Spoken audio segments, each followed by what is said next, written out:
Yo soy el buen pastor, que da la vida por sus ovejas.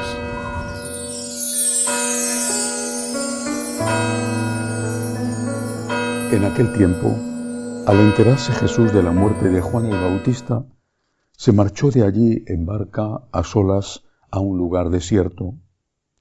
Cuando la gente lo supo, lo siguió por tierra desde los poblados. Al desembarcar vio Jesús una multitud. Se compadeció de ella y curó a los enfermos. Como se hizo tarde, se acercaron los discípulos a decirle: «Estamos en despoblado y es muy tarde. Despide a la multitud para que vayan a las aldeas y se compren comida». Jesús les replicó: «No hace falta que vayan, dadles vosotros de comer». Ellos le replicaron: «Si aquí no tenemos más que 5 panes y 2 peces». Les dijo: «Traédmelos». Mandó a la gente que se recostara en la hierba, y tomando los 5 panes y los 2 peces, alzando la mirada al cielo, pronunció la bendición. Partió los panes y se los dio a los discípulos. Los discípulos se los dieron a la gente. Comieron todos y se saciaron, y recogieron 12 cestos llenos de sobras. Comieron unos 5.000 hombres, sin contar mujeres y niños. Palabra del Señor. Gloria a ti, Señor Jesús. Este Evangelio de hoy, en la versión de San Mateo, nos muestra la multiplicación de los panes y los peces. Primera cosa que hay que decir: es un milagro. No fue un símbolo de un compartir, también, pero fue un milagro.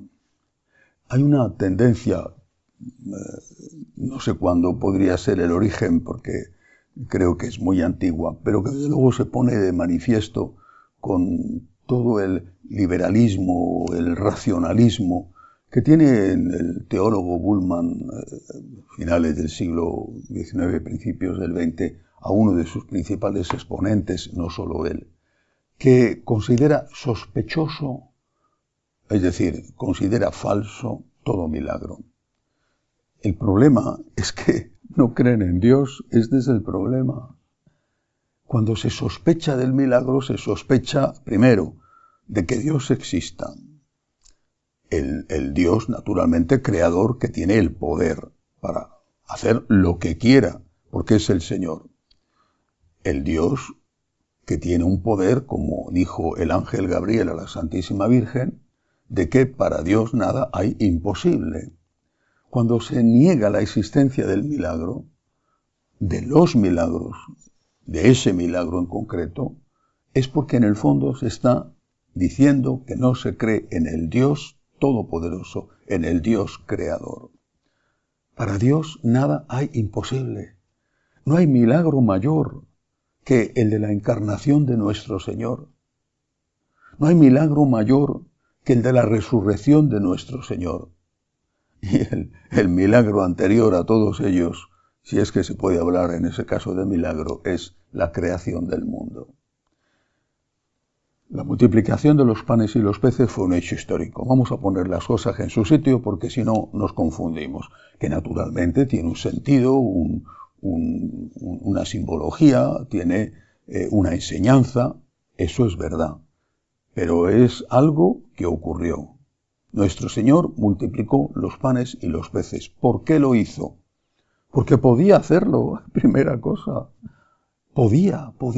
Porque era Dios, es Dios, podía hacerlo. ¿Por qué lo hizo? Porque además de poder, quería hacerlo. Podía, quería, lo hizo. Estas 3 palabras, poder, querer y hacer, fue lo que Duns Scoto utilizó para explicar la virginidad perpetua de María. Podía hacerlo, quería hacerlo, lo hizo, y también amplió esta explicación para la Inmaculada Concepción de María. Podía hacerlo, es Dios. Quería hacerlo en el caso de la Virgen, la amaba, era su madre. Lo hizo. Había gente con hambre. El Señor El Señor es la divina misericordia. El Señor es el corazón compasivo. El Señor es nuestro Salvador. Es el médico de nuestras almas, pero también es el médico de nuestros cuerpos. El Señor quería hacerlo porque nos ama, porque aquella gente la tenían, las circunstancias la tenían sin comer. Podía hacerlo, quería hacerlo, lo hizo. Hizo un milagro. Repito, pongamos las cosas en su sitio, porque si no empezamos también nosotros a caer en la trampa del ateísmo. Y empezamos a decir, o algunos empiezan a decir, que estos son simplemente simbologías. Hay una simbología, aquellos pusieron en común lo poquito que tenían, pero poner en común lo poquito que tienes, aunque ponga cada uno en común lo poquito que tienes, no explica que toda aquella gente comiera hasta saciarse. Hubo milagro y hubo un extraordinario milagro. Segunda enseñanza. Una orden que da el Señor. Dadles vosotros de comer. Se lo dice a los apóstoles. Dadles vosotros de comer. ¿Qué significa? Hay una evidente interpretación de esta frase en aquel contexto. Dadles vosotros de comer. La caridad. Socorrer al que está necesitado. Las obras de misericordia corporales han sido siempre una marca característica de la Iglesia. Desde el principio ponían en común los bienes para repartirlos entre aquellos que tenían más necesidad. Por ejemplo, en aquel caso de la Iglesia primitiva, las viudas, los huérfanos. Era tan característico de los cristianos que servía de atracción, que la gente se sorprendía porque no era lo normal y que decían de ellos, mirad cómo se aman. Su caridad entre ellos y hacia los demás, su caridad era motivo de atracción y por lo tanto motivo y causa de conversión. ¿Por qué estos se ayudan de este modo? ¿Por qué? Y ahí, en la respuesta a ese por qué, encontraban a Jesucristo, que es el que nos había ayudado a todos y había puesto en marcha en nosotros el motor de la caridad. Por tanto, una primera interpretación de este dadle vosotros de comer, las obras de caridad, las obras de misericordia corporales. El Señor, en un texto que algunos fragmentan porque la segunda parte no les interesa, porque han perdido la fe. El Señor dice que cuando venga en su gloria el Hijo del Hombre, pondrá unos a su derecha y dirá, venid benditos de mi Padre, porque he tenido hambre y me habéis dado de comer. Y pondrá otros a su izquierda y dirá, id malditos de mi Padre, porque he tenido hambre y no me habéis dado de comer. Por lo tanto, ser cristiano implica ser caritativo. Las obras de misericordia no son una opción. El Señor no dijo, cuando había terminado la Eucaristía, os doy un consejo, amaos unos a otros como yo os he amado. Dijo, os doy un mandamiento, mi mandamiento, amaos como yo os he amado. Las obras de misericordia es algo que cualquiera de nosotros tiene el deber y no la opción de practicar. Naturalmente, según sus propias posibilidades, pero aunque sea el óvulo de la viuda, tienes el deber de ayudar a esa persona. No tiene que ser solo una ayuda económica, sino una ayuda de compañía. El Señor habla de visitar a los que están en la cárcel, por ejemplo, una ayuda en la medida de tus posibilidades para socorrer a aquel que está pasando esa necesidad, que no siempre es económica. Pero no solo esto. Yo creo que cometeríamos y cometemos un gravísimo error si limitamos este mandato de Jesús a las ayudas o a las obras de misericordia corporales. Están las obras de misericordia espirituales también. Por ejemplo, corregir al que yerra, enseñar al que no sabe. Cuando la primera comunidad empieza a desarrollarse, aquellos primeros pasos, empiezan a atraer por su comportamiento y por la palabra del Señor y la acción del Espíritu Santo, empiezan a atraer a gente.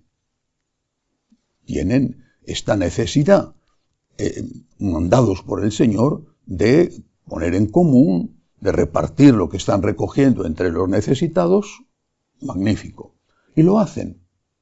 Pero se dan cuenta de que tienen también otro deber, el que el Señor les dio de una forma especial en el momento de su ascensión al cielo.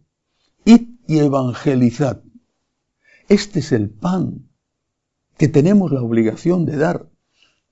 Hay ONGs, muchas de ellas honestas y trabajadoras y honradas, excelentes, bueno, otras no tanto.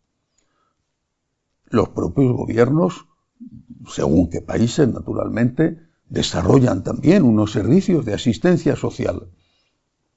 Bueno, nosotros colaboramos, ayudamos, hacemos lo que podemos, los hospitales católicos, las leproserías católicas, los miles y miles de comedores católicos donde se atiende a los más marginados. En fin, la labor caritativa de la Iglesia es extraordinaria, única, ejemplar. Pero hay una labor que tenemos que hacer y que el Señor puso delante de ella, delante de esas obras de caridad que las hacemos y tenemos que seguir haciéndolas. Hay otra labor, la evangelización.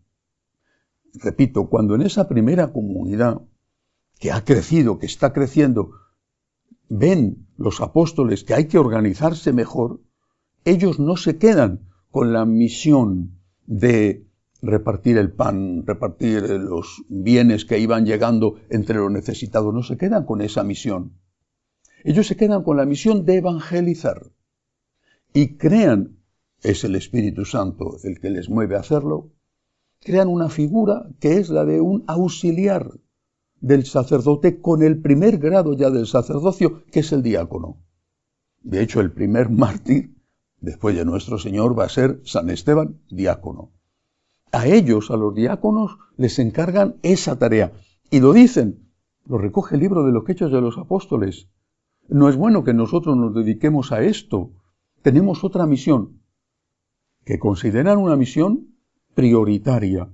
No porque la otra sea desdeñable, sino porque ellos se dan cuenta de que Jesús, a lo que ha venido, sobre todo, no es a poner una red de panaderías gratuitas por el mundo, sino a enseñar que Dios existe, que Dios es amor, que hay un juicio y que hay una vida eterna. Y eso es lo que ellos tenían que enseñar, la buena noticia del Evangelio. Dios existe, Dios es amor. Hay un juicio y hay vida eterna. Y una vida eterna que será de salvación o de condenación en función de lo que hayas hecho aquí en esta tierra. Y los apóstoles se dedican a esto. Cuando empieza nuestro Señor la vida pública, tienen lugar las tentaciones de Jesús en el desierto. Tantos olvidan estas cosas. Hay unos evangelios que les resultan tan molestos a los liberales que ni los mencionan. En esas tentaciones en el desierto, una de ellas, recogen los evangelios, es cuando el demonio le dice a Jesús: dices que amas a los hombres, dices que les quieres, ves que pasan hambre, fíjate la de piedras que hay aquí. ¿Por qué no haces que las piedras se conviertan en panes? Esa tentación se la ponemos nosotros al Señor continuamente. ¿Por qué no me ayudas? Tengo una enfermedad, tengo un problema de trabajo, tengo un problema familiar. ¿Por qué no me ayudas? Si me amas, resuélveme el problema. Haz que la piedra se convierta en pan. ¿Qué responde el Señor al demonio? Le dice que el hombre tiene necesidad de otra cosa que no sea de pan. Además del pan, tiene necesidad también de otras cosas. No solo de pan vive el hombre, sino de toda palabra que sale de la boca de Dios. El Señor va a hacer milagros, dar vista a los ciegos, hace andar a los paralíticos, multiplica el pan, resucita a los muertos. Es una prueba de su infinita misericordia, de su sagrado corazón. pero Él ha venido sobre todo para traer la buena noticia del Evangelio, la buena noticia de que Dios existe, de que Dios nos ama y de que nos está esperando en el cielo. Dadles vosotros de comer. Esto es una orden de Cristo. Dadles vosotros de comer con el pan que necesitan y con algo que necesitan más aún, la palabra, el mensaje, la enseñanza recta, fiel a lo que Cristo nos enseñó. Que así sea.